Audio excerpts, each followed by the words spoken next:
I was never the type of person to have hobbies. I don't know why I put hobbies in quotes like that, as if they aren't a real thing. They are, in fact, a real thing. The point is that I am a hobby person now, and you can be too. That's the other point. And if you're living the sober life, like moi, hobbies can be a wonderful asset to helping you keep the plug in the jug or the drug or whatever it is that ruins your life.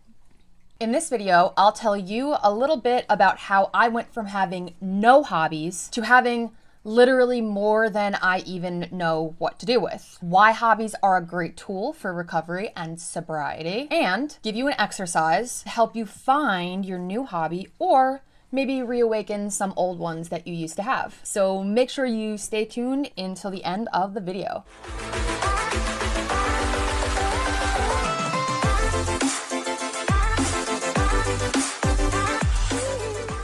Welcome to Young, Dumb, and Sober. This is episode 10 of Dumb Quick Sober Tips, and I'm a sky full of sunshine mixed with a little hurricane.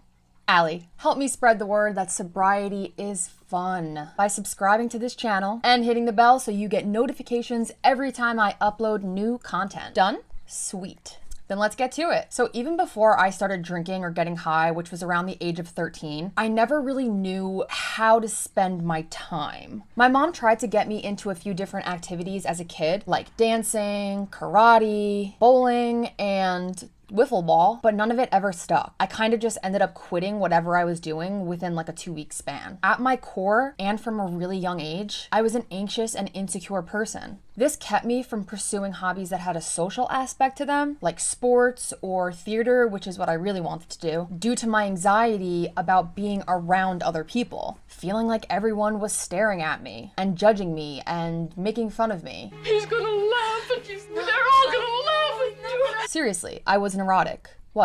Feeling this way also kept me from pursuing even more individualistic hobbies like art or baking or playing an instrument because my insecurity had convinced me that I wasn't good at anything anyway, so why even bother? So by the time I started drinking and drugging, finding any hobbies outside of those two things was damn near impossible. Most of my time was spent getting drunk and high.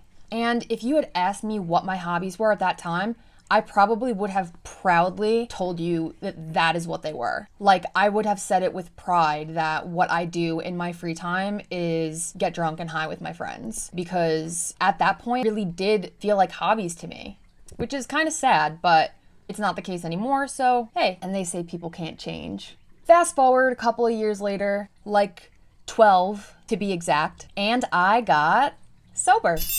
That was the easy part. Staying sober, on the other hand, is a whole other animal. That's where the hobbies come in. And don't get it twisted. I am not saying that hobbies alone can keep you sober, but they can help. They're a good tool to have. Anyway, I had a whole lot of time on my hands when I first got sober. I left rehab and I was thrust back into society and reality, was taking time off work, and was spending most of my free time at meetings. I had a lot of free time, y'all. So around that time is when I began journaling, which led to free writing fiction based on prompts I found online. In the process of journaling, I started to want to investigate more about what I like doing and get to know myself better. So I started meditating and trying out yoga. Completely changed my life. Meditation and yoga, plus spending a lot of time with other sober people, got me into this realm of spirituality and self-development. I began reading tons of nonfiction books by successful business and spiritual leaders. I basically got sober and became a nerd. And throughout the whole spirituality thing, I also ended up reigniting an old hobby of reading tarot cards, which I only used to do really fucked up and kind of like as a party trick. And that kind of enhanced my relationship with the esoteric even more. In retrospect, it's like, why would anyone trust my opinion in that state of mind?